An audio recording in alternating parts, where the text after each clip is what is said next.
Masculine fragrance.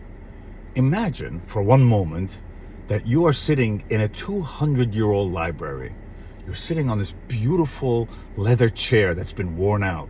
You can smell the leather. It's 2 stories high. It's got all these antique books, multiple humidors with tobacco on cigars, and you're smelling those beautiful cigars.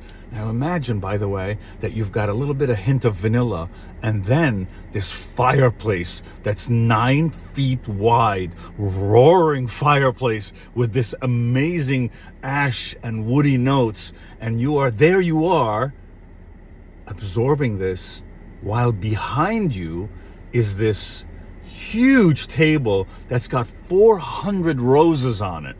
So the roses, the vanilla, the tobacco, the leather, the ash, the amber, all that is in this black, beautiful elephant. That's why it's called Ash Amber Rose. I mean, just look at this packaging. Just enjoy the beauty, the visual beauty of this packaging. And then, if you're looking for an executive type fragrance that can go masculine, feminine, masculine. The reason it goes feminine is because the roses. There's the top note is rose, and then you've got that insane,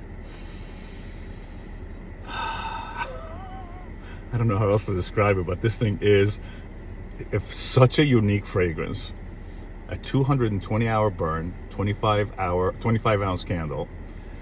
It's a piece of art first. Always my candles are art first. They mesmerize your eyes, and they knock you out with the fragrance. It's art plus fragrance. The Black Elephant.